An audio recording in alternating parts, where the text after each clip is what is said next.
श्री गुरुचरण कमलेभ्यो नमः।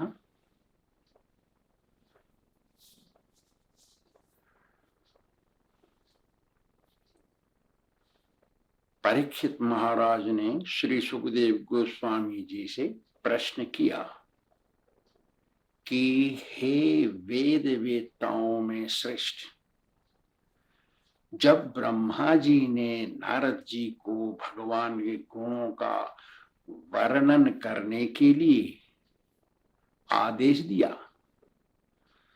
तब नारद जी ने किन किन रूपों में भगवान का वर्णन किया? क्योंकि वो पृथ्वी पर आए वर्णन करने के लिए, भगवान के बारे में बताने के लिए, तो पूछ रहे हैं किन किन रूपों में। कृपा करके आप मुझे इस बात को बताइए, क्योंकि भगवान की कथा मंगलकारी है, शुभदायक है। उनका सुनना, उनके बारे में बोलना, उनको समझाना, उनकी भक्ति करना फायदेमंद है। और फिर राजा ने पूछा, नारद जी का स्वभाव तो लोगों को भगवान का दर्शन कराना, उनकी सहायता करना, उनको भक्ति मार्ग में लेके आना, ऐसा स्वभाव है। हे सुखदेव जी, मेरे ऊपर कृपा करके ऐसे समझाओ जिससे मुझे भौतिक आसक्ति, लगाव, दुनियादारी में लगाव न रहे और भगवान में लगाव हो जाए। भगवान के नाम में, भजन में, भक्ति में घुल मिल जाऊं और ऐसे समय पर मेरा शरीर छूट जाए।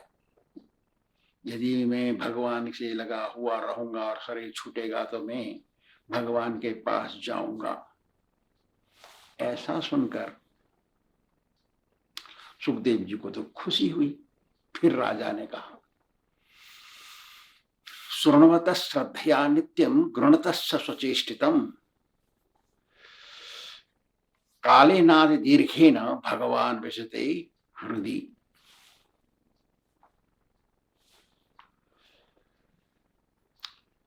जो भगवान का नित्य प्रति मन लगा करके दिल से कथा सुनता है, कृष्ण कथा, और मन लगा करके उनको पालन करता है, तो थोड़े समय में ही भगवान उसके दिल में आकर के बैठ जाते हैं और कभी जाते नहीं, फंस जाते हैं दिल में। किसके में? भगवान के भगत के में। प्रविष्ट कर्ण रंध्रेण, फिर कहते हैं सुखदेव गोस्वामी जी से, हे महाराज, प्रविष्ट कर्ण रंध्रेण स्वानाम भाव सरोरुहम धुनोति समलम कृष्ण सलिलस्य यथा शरद। जैसे शरद ऋतु में गदला पानी बरसात का नदी तालाबों में साफ हो जाता है, गंदगी नीचे बैठ जाती है, उसी प्रकार जिसके कान में कृष्ण की कथा घुसती है, दिल में जाती है, तो उसके सारे पाप, गंदगी सब धुल जाती है, दिल साफ हो जाता है। इसलिए आप मुझे कृष्ण कथा सुनाइए। फिर कहते हैं, धौतात्मा पुरुष कृष्ण एक पादम न मुंचति मुक्त सर्व परिक्लेश पांथ स्वशरणम यथा। हे भगवान, जो भगवान की कथा सुनता है, भगवान की बात पर चलता है, उनकी भक्ति करता है, नाम स्मरण करता है, तो उसकी आत्मा बिल्कुल धुल जाती है। उसको कहते हैं धौत आत्मा, धुली हुई आत्मा बन जाता है। और ऐसे अवसर पर, धुली आत्मा हो जाने पर, वह भगवान का नाम स्मरण, कीर्तन, भजन, ध्यान एक मिनट के लिए भी नहीं छोड़ता है। दुनियादारी का काम तो करता है, लेकिन भगवान की भक्ति से एक दिन की छुट्टी नहीं लेता है वो। उसको कहते हैं धौत आत्मा। ऐसी जो आदत पड़ जाती है किसी की, तो उसको धौत आत्मा कहते हैं। मुक्त सर्व परिक्लेश, ऐसा आदमी सारे क्लेशों से दूर हो जाता है, उसके पाप सब धुल जाते हैं, समाप्त हो जाते हैं, और वो भगवान की शरण में ऐसे आनंद उठाता है जैसे थका मादा आदमी घर में आकर के खुशी से बैठ जाता है, ऐसा। इसलिए सुखदेव जी, मुझे ब्रह्मा जी के जन्म के बारे में भी बताओ कि उन्होंने जब नाभि कमल से जन्म लिया तो सृष्टि की रचना करने के लिए भगवान ने उनको आशीर्वाद दिया और बताया कि तुम सृष्टि करो। तो मेरे को बताइए हे सुखदेव जी, 5 भौतिक तत्वों की रचना करने के बाद वो 5 तत्वों से एक शरीर कैसे बनाया और उसमें फिर आत्मा को कैसे घुसा दिया? अरे हमारा ये शरीर है ना 5 भौतिक का, उसमें आत्मा को घुसेड़ दिया है। इसमें क्या रहस्य है, थोड़ा बताइए। क्योंकि आत्मा तो 5 तत्वों से मिलती नहीं, घुल मिल नहीं सकती। जैसे शक्कर पानी में घुल जाता है, ऐसे तो घुल नहीं सकती। तो ये अलग रहती है 5 भूतों से। क्योंकि जब शरीर छूटता है तो आत्मा चली जाती है शरीर को छोड़ करके। तो मुझे बताइए इसका थोड़ा रहस्य। सर्वांतर्यामी भगवान इस शरीर में परमात्मा के रूप से आत्मा के पास कैसे बैठते हैं, कैसे साक्षी बन के बैठे रहते हैं वो हृदय में, मेरे को थोड़ा बताइए। थोड़ा बताइए ब्रह्मा जी ने कैसे कल्प बनाया, महाकल्प बनाया, मनवंतर बनाया, भूत भविष्य वर्तमान बनाया, और उसका अनुमान कैसे किया, कितना लंबा होना चाहिए वो थोड़ा बताइए। काल की गति कैसी रहती है, सूक्ष्म और स्थूल दोनों तरह की गतियों को थोड़ा बताइए। जीव दुनिया में कैसे रहता है, किस किस शरीर में प्रवेश कैसे करता, क्यों उसको मनुष्य शरीर के बाद किसी दूसरी तरीके का शरीर भी मिल सकता है, कारण क्या है, उसका कारण थोड़ा बताइए। कैसे एक प्राणी ऊंचा शरीर प्राप्त करने के बाद हीन योनि में 84 लाख योनि में घूमता रहता है, थोड़ा बताइए। ब्रह्मांड की लंबाई कितनी है, अंदर से बाहर से थोड़ी लंबाई के बारे में बताइए, चौड़ाई के बारे में बताइए। धर्म का निरूपण कैसे होता है, अधर्म कैसे होता है, युगों में भेद कैसे होता है, 4 युग हैं वो कैसे बने, वेद के बारे में बताइए, उपवेद के बारे में बताइए, पुराणों के बारे में बताइए, धर्म शास्त्रों के बारे में बताइए, और प्राणी की आदत कैसे बनती है वो भी बताइए।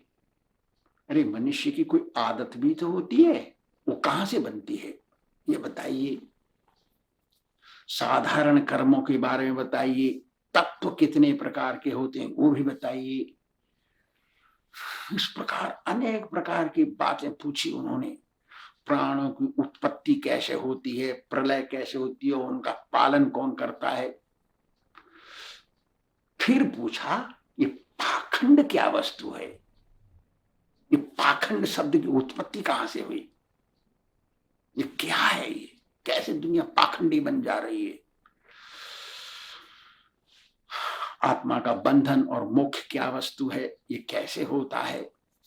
आत्मा का स्वरूप क्या है, जब उसको मोक्ष मिल जाता है तो उसका क्या स्वरूप रहता है आत्मा का, थोड़ा बताइए। भगवान तो परम स्वतंत्र हैं, उनका जो भजन करता है वो माया के बंधन से मुक्त हो जाता है। तो भगवान परम स्वतंत्र होने से उन्होंने माया का सहायता क्यों लिया सृष्टि करने के लिए, थोड़ा बताइए। इतना प्रश्न पूछ लिया तो सुखदेव गोस्वामी का चेहरा, क्योंकि ये राजा है, राजा तो उनको मालूम है, चेहरा देखते पहचान जाते हैं क्या क्या सोच रहा है वो। तो राजा ने सोचा, ये सुखदेव गोस्वामी सोच रहे हैं मैंने बहुत प्रश्न पूछ लिए, मेरे पास समय जिंदा रहने के लिए बहुत कम है, इसलिए इतने में तो उत्तर नहीं दे सकते।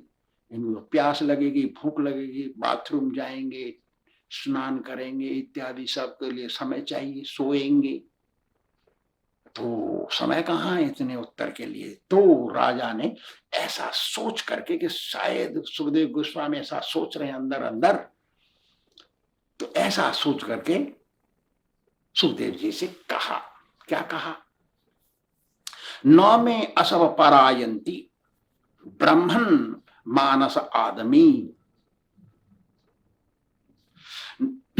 पिबतो अच्युत पीयूषम अन्यत्र कुपिता द्विजात।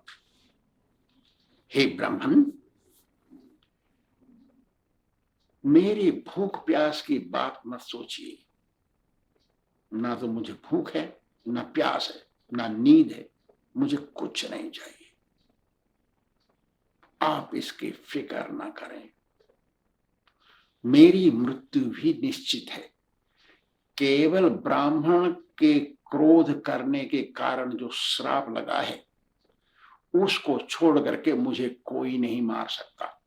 मतलब मैं 7 दिन तो जिंदा रहूंगा, मैं मरने वाला नहीं हूं। ना पानी पीने उठूंगा, ना पेशाब करने जाऊंगा, ना रोटी खाऊंगा, ना नींद लूंगा, मैं आपकी कथा सुनूंगा। आप मुझे कृष्ण कथा अनवरत सुनाइए।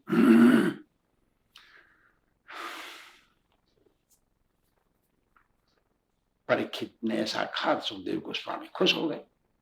तो यहां पर सूत गोस्वामी 88,000 ऋषियों को कह रहे, देखो ऋषियों, जब परीक्षित महाराज ने ऐसी बात कह दी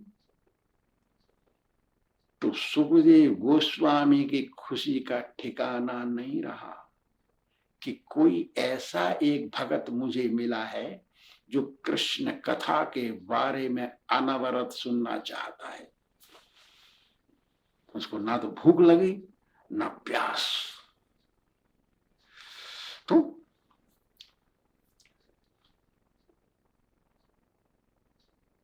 सुखदेव गोस्वामी आगे कहेंगे, कृष्ण की कथा हम आगे बताएंगे। श्री राधा गोविंद भगवान की जय।